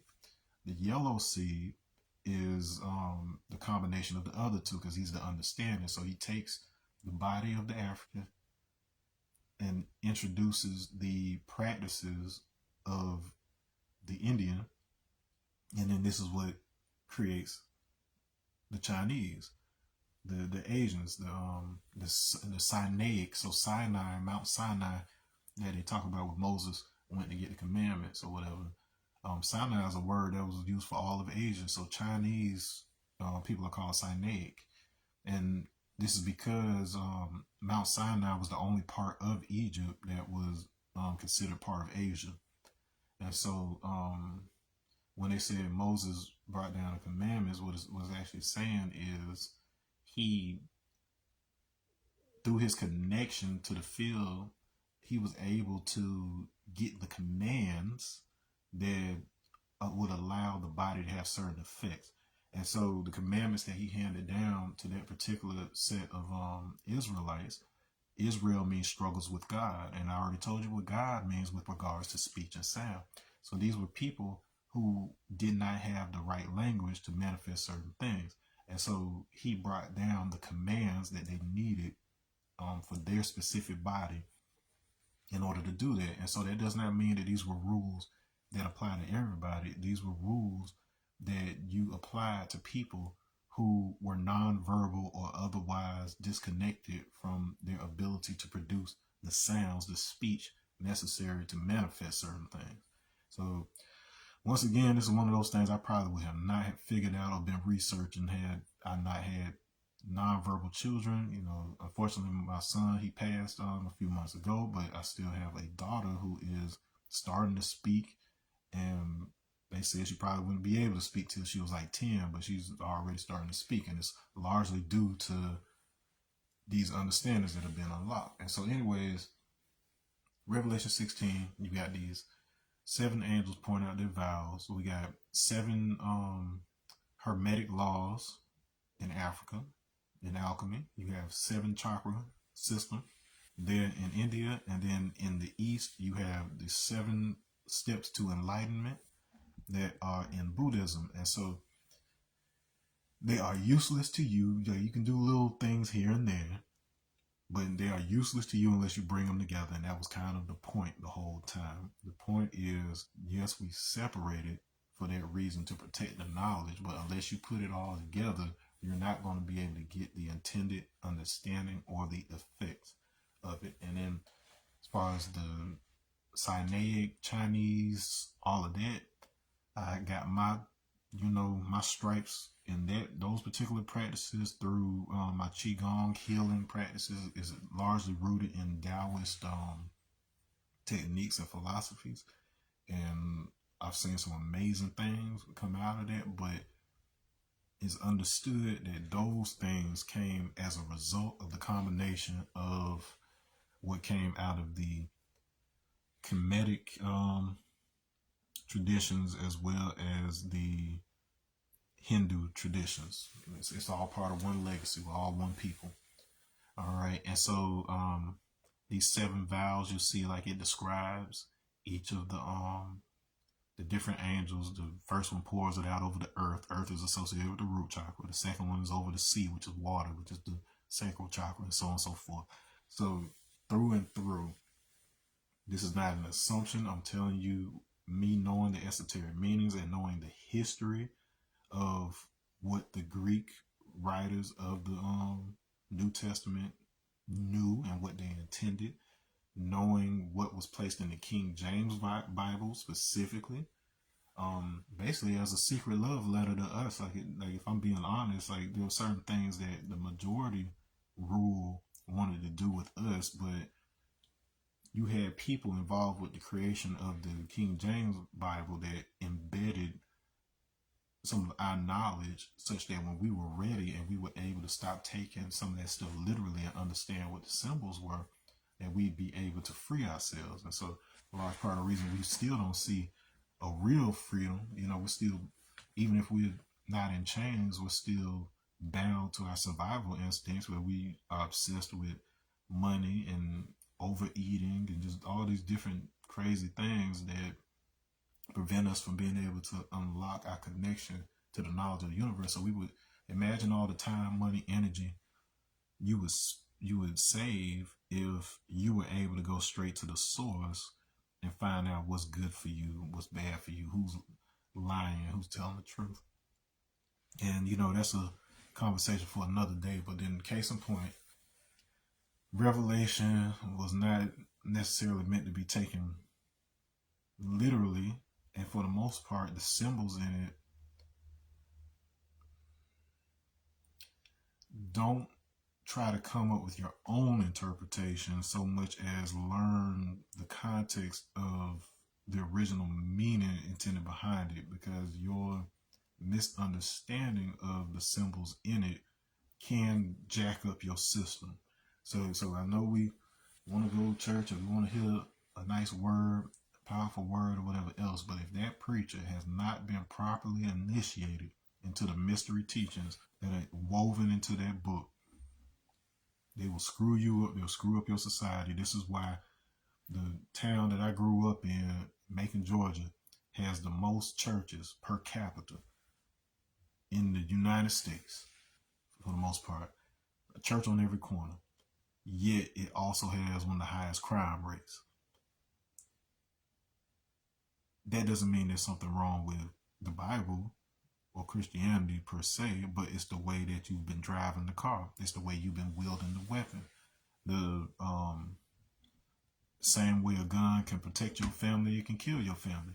And unfortunately, because you have people who have been trained but not properly initiated, you've put a powerful gun in people's hands and haven't told them how to use it properly and things. And so that's part of my mission, is part of the reason I came back here to this planet, to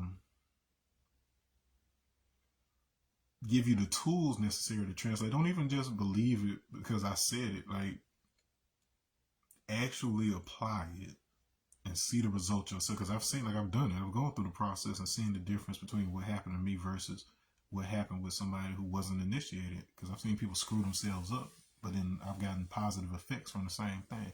So it's not that things like magic and all that good stuff are inherently bad or evil.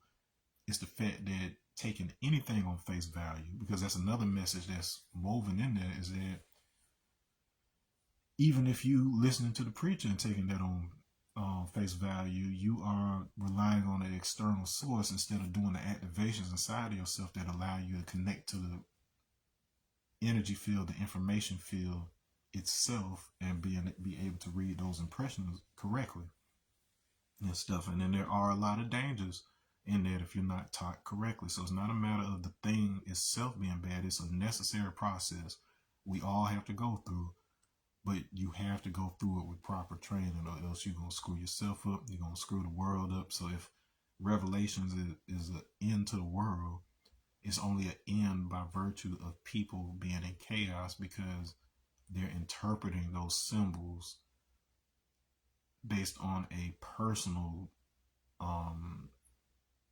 assumption, as opposed to being able to go through the process to initiate themselves and be able to download the actual meaning of it. But I know that's a lot to process. Watch it again, share it with your friends. Make sure you like on YouTube. I put out a doozy of a podcast today based on a breakdown of Little Black Sambo that will blow your mind, especially after this conversation, once you realize what the symbolism is in there and how it was made into something racist here in the States to keep us from learning those symbols and stuff. So make sure you check that out. Like, share, subscribe. Drop me a comment so I can see what kind of questions you have and what you're interested in. And on that note, I'm going to say peace. This thing ain't even letting me stop it because I got this dang message popping up at the bottom that's not even letting me touch the stop thing. Go away. Well, while I have you, make sure that you